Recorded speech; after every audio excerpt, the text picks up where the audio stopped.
Hello viewers, स्वागत है आप सभी का मेरे यूट्यूब चैनल स्कूल ट्यूशन गुरुजी में।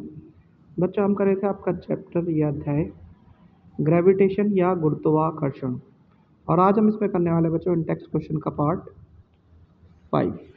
तो चलिए बच्चों, बिना टाइम वेस्ट के शुरू करते हैं अपने क्वेश्चन आंसर्स को।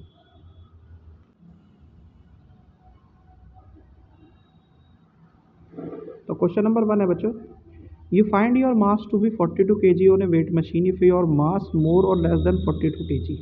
Is your mass more or less than 42 kg, यानी वजन मापने वाली मशीन पर आपका द्रव्यमान 42 किलोग्राम प्राप्त होता है। क्या आपका द्रव्यमान 22 किलोग्राम से अधिक या कम हो सकता है? तो बच्चों, जो वेट मशीन है वो जो वेट करती है वो कैलिब्रेट होती है, इंडिकेट करती है मास को, अगर हम सीधे उस पर खड़े हो जाएं। अब वेट क्या है? नीचे की तरफ जो थ्रस्ट एक्ट करता है उसके के डाउनवर्ड एक्ट की वजह से अब थ्रस्ट जो काम करता है एयर पे, जो अपवर्ड फोर्स लग रही है उससे हमें पता चलता है। तो एपरेंट वेट क्या हो सकता है? कम हो सकता है ट्रू वेट से। अब ये जो एपरेंट वेट है वो जो मेजर कर रही है मशीन, वो लेस हो सकता है मास के इंडिकेशन के हिसाब से, जो कि एक्चुअल मास जो हो सकता है मोर देन 42 kg हो सकता है।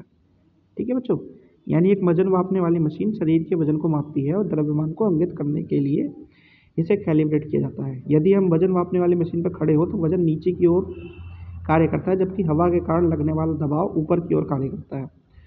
तो हमारा स्पष्ट वजन वास्तविक वजन से कम हो सकता है। ये स्पष्ट वजन वजन मशीन द्वारा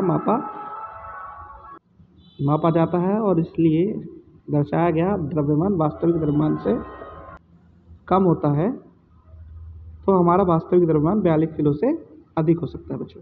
चलिए अगला क्वेश्चन देखते हैं बच्चों। अगला क्वेश्चन है question number 2। You have a bag of cotton and an iron bag, each indicating a mass of 100 kg, which when measured on a weight machine. In reality, one is heavier than other. Can you say which one is heavier and why? यानी आपके पास रुई का एक थैला है और एक लोहे की छड़ है। वजन मापने वाली मशीन पर मापने पर प्रत्येक का द्रव्यमान 100 किलोग्राम द्रव्यमान दर्शाता है। वास्तव में एक दूसरे से भारी है। क्या आप बता सकते हैं कि कौन सा अधिक भारी है, क्यों? तो इसका आंसर है बच्चों, the correct answer is cotton bag is heavier than iron. तो ऐसा क्यों हो रहा है बच्चों? कॉटन बैग हैवियर क्यों लग रहा है आयरन के उससे? क्योंकि जो एयर का थ्रस्ट है वो कॉटन बैग में ज़्यादा होगा in comparison to iron bar. तो वेट मशीन जो इंडिकेट करेगी वो लेस वेट दिखाएगी एक्चुअल वेट के कंपैरिजन में फॉर द कॉटन बैग। अब रीज़न क्या है इसके उसमें? तो रीज़न है ट्रू वेट बराबर होता है, यानी सही वजन बराबर होता है स्पष्ट या अपेरेंट वेट प्लस ऊपर की ओर थ्रस्ट, ऊपर की ओर जोर जो होता है। तो कॉटन बैग की डेंसिटी क्या है? Less than that of iron bar.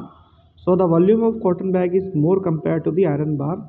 So the cotton bag experience more up thrust due to the presence of air. ठीक है, तो इसलिए हम क्या कर सकते हैं, हवा की उपस्थिति में कपास की थैली का वास्तविक वजन लोहे की पट्टी के वास्तविक वजन की तुलना में अधिक लगेगा बच्चों।